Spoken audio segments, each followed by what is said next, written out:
Olá pessoal, meu nome é Lívia Pele Palumbo e eu estou aqui com vocês para conversar mais um pouquinho sobre as importantes questões que caem de ética no exame da OAB. O bloco de hoje nós vamos tratar sobre os honorários advocatícios. Lembrem do bloco anterior que nós vimos os direitos dos advogados? Então, o recebimento pelo seu serviço, os honorários, eles sim são considerados um direito do advogado.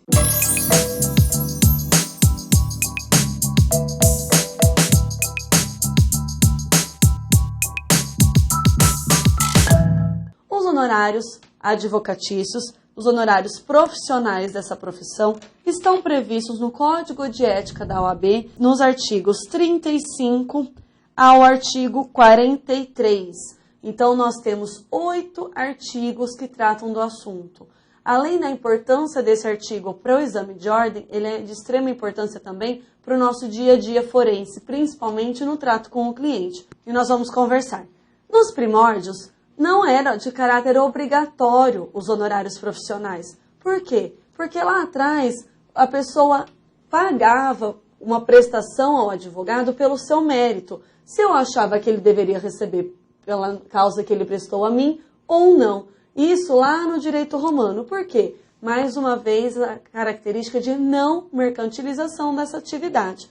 Mas, lógico, como todo profissional que se dedica, que estuda, o advogado ele deve ter uma contraprestação pelo serviço prestado, pela sua técnica, pela sua dedicação, pelo seu estudo, pelo seu conhecimento.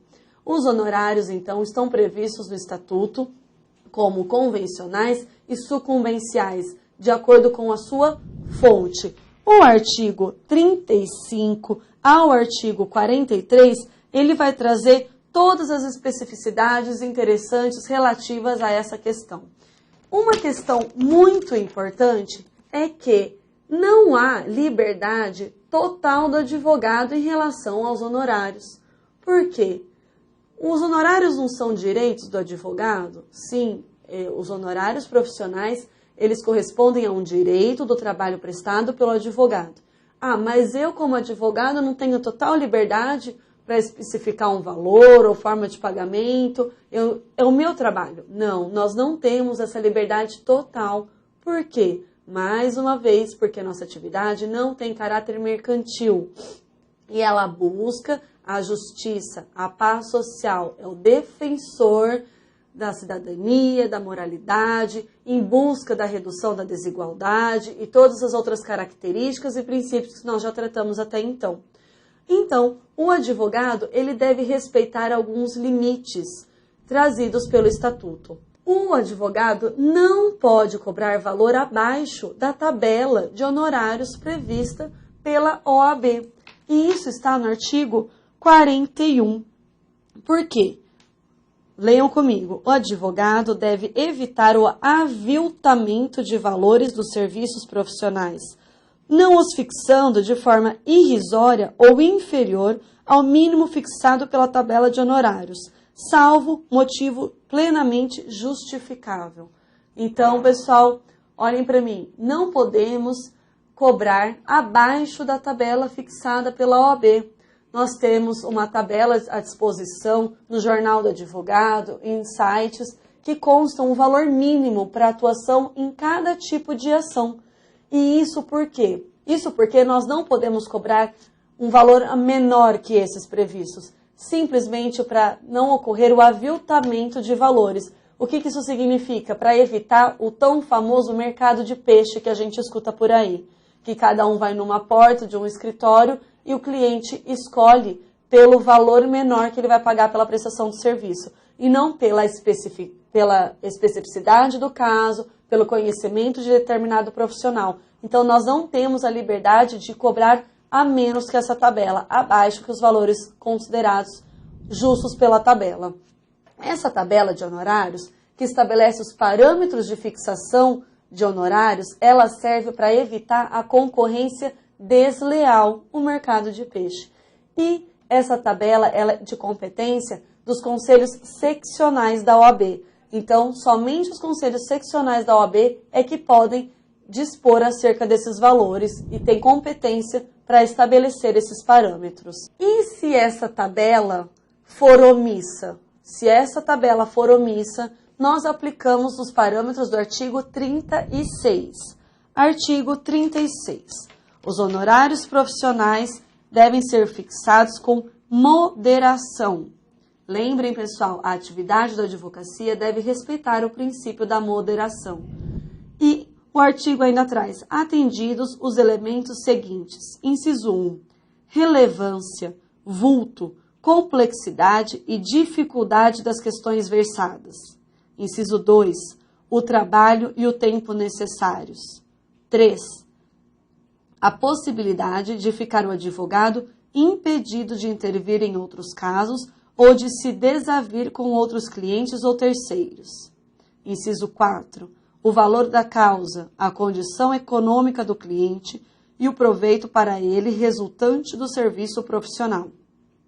Inciso 5. O caráter da intervenção, conforme se trate de serviço a cliente avulso, habitual ou permanente. 6. O lugar da prestação dos serviços, fora ou não do domicílio do advogado. 7. A competência e o renome do profissional. 8. A praxe do foro sobre trabalhos análogos. A fixação de valores abaixo da tabela, então, ela é proibida e devemos, quando ela for omissa, seguir esses requisitos tratados aqui no artigo 36, que leva em conta a independência profissional, o conhecimento jurídico, o desenvolvimento na atividade e questões pessoais e profissionais daquele advogado. Então, o advogado que cobrar valor menor que o da tabela de competência do Conselho Seccional da OAB, que permitir que atuar favorecendo o tão chamado mercado de peixe, ele levará uma punição de censura. Essa tabela, ela não se confunde com a tabela do regime da assistência judiciária. Lembrem, pessoal, a assistência judiciária do Estado, ela está à disposição num convênio dos advogados da OAB e da Defensoria Pública de cada Estado para atuarem em prol de pessoas que não podem arcar com os honorários. Então, aqui, o advogado que não cobrar os seus honorários, ele também está incorrendo em penalidade. Porque se a pessoa não pode arcar com os honorários, essa pessoa deve procurar a assistência judiciária gratuita do Estado, procurar uma outra forma de satisfazer o seu interesse em demandar judicialmente. Outra questão importante, não há teto máximo previsto pela tabela. O que isso vai levar na prática? De volta ao artigo 36. Dependendo de situações específicas de cada caso, pode haver uma majoração no valor dos honorários previstos na tabela. Então, esse artigo 36, vamos fazer um asterisco aqui do lado, uma estrelinha, e lembrar dele para a leitura anterior à prova. Aqui é muito importante, porque nós não temos liberdade total para a fixação dos nossos honorários, devemos respeitar os limites trazidos pela tabela, não podendo cobrar nem a mais e nem a menos, mas não há teto máximo para isso. E podendo os honorários serem variados de acordo com os requisitos e situações do artigo 36. Na sequência, nós temos que, para a matéria dos honorários advocatícios, nós temos que levar em conta o princípio da moderação, que vem a ser essa questão da gratuidade de ser punida. Nós não podemos atuar de forma gratuita, pois há vedação de fixação de valores irrisórios e vai cair de novo na questão da concorrência desleal. O advogado somente poderá atuar sem cobrar em duas situações previstas pelo nosso regramento. Quais são elas?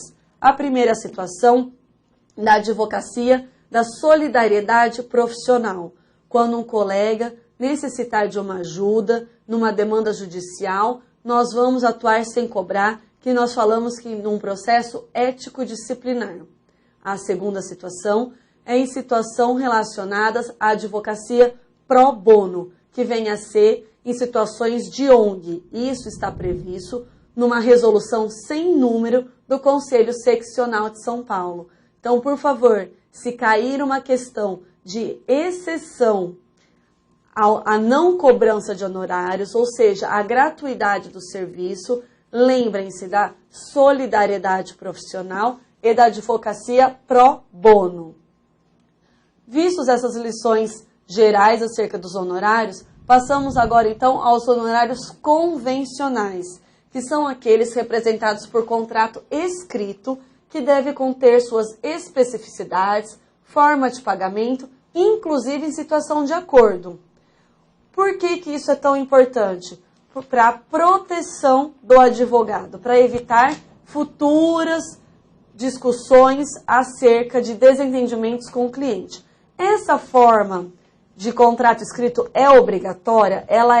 Esse contrato ele deve ser formal, solene? Não, ela não é obrigatória. Mas na prática e seguindo os regramentos, nós temos que fazer um contrato escrito para evitar discussões posteriores. Esse contrato escrito, ele representa um título executivo extrajudicial e ele é considerado crédito privilegiado na falência, na recuperação judicial, na insolvência civil e na liquidação judicial. Por quê? Porque eles têm caráter de natureza alimentar. Ainda o contrato deve especificar a forma de pagamento. Se o contrato for omisso nessa situação, o Código traz a sugestão de que o pagamento seja feito 1/3 no início do processo, 1/3 na decisão de primeiro grau e 1/3 ao final da demanda. Ainda nós temos uma situação dos chamados honorários cota-litis. O que são os honorários cota-litis? Eles estão previstos no artigo 38 do nosso Código de Ética, que trata que, na hipótese da adoção de cláusula cota-litis, esses honorários devem ser necessariamente representados por pecúnia, dinheiro, e, quando acrescidos dos de honorários de sucumbência, que nós vamos ver na sequência, não podem ser superiores às vantagens advindas em favor do constituinte ou do cliente. Ainda, parágrafo único, a participação do advogado em bens particulares de cliente, comprovadamente sem condições pecuniárias, só é tolerada em caráter excepcional e desde que contratado por escrito. Então, artigo 38, honorários, cláusula cotas litis, em relação a bens do cliente, desde que previsto em caráter excepcional. Se não, esse honorário deve ser em forma de pecúnia. E um outro honorário previsto pelo Código são os honorários sucumbenciais. Os honorários sucumbenciais nós tratamos de forma resumida quando conversamos sobre o advogado empregado. Então vamos lá, relembrando. O que são honorários sucumbenciais? Os honorários sucumbenciais são aqueles que decorrem de condenação da parte vencida e são fixados pelo magistrado na sentença e tem uma variante de 10% a 20%. Poxa, mas espera lá, qual que é a diferença do anterior? O honorários cláusula cotas litis é aquela participação do advogado no resultado ou ganho decorrente da demanda e há vínculo com o êxito e deve ser feito em pecúnia e, se for em participação do cliente, somente em caso excepcional. Os sucumbenciais, eles decorrem da parte vencida da demanda e são fixados pelo magistrado. São fixados na variante de 10% a 20% sobre o valor da condenação. E em caso demanda em que há vencedor e vencido, há improcedência e procedência parcial. Aqui, cada parte, cada demandante arcará com a sucumbência e a sucumbência é recíproca. Os honorários sucumbenciais, eles podem ser cumulativos aos honorários convencionais, aqueles previstos no contrato. Qual que é o prazo prescricional para o advogado cobrar esses honorários? O artigo 25 traz o prazo prescricional de 5 anos. Qual que é o probleminha para a nossa prova? Temos que decorar as datas a partir de quando esse prazo prescricional começa a correr. Então, comigo, artigo 25, ele traz que o prazo prescricional da ação de cobrança é de 5 anos, que serão contados, inciso 1, do vencimento do contrato, inciso 2, do trânsito em julgado da decisão que os fixar, inciso 3, da ultimação do serviço extrajudicial, inciso 4, da desistência ou da transação, inciso 5, da renúncia ou revogação do mandato. O artigo 25A, ele foi incluído em 2009 pela Lei 11.902 e traz que esse prazo prescricional de 5 anos para ação de prestação de contas pelas quantias recebidas pelo advogado de seu cliente. Então, uma atençãozinha, quem estiver estudando com um código um pouquinho anterior a esse acréscimo do artigo 25A. Pessoal, eu sei que é chatinha essa questão, mas são 5 anos. 5 anos de quando? Aí vai depender de qual é a situação da prestação de serviços entre advogado e cliente. O exame de ordem provavelmente ou vai pedir a letra da lei ou ainda vai trazer um probleminha em que ela vai citar se foi um contrato de prestação de serviços, se foi um serviço extrajudicial, se houve uma revogação de mandato no decorrer da demanda, ela vai trazer essa informação para vocês.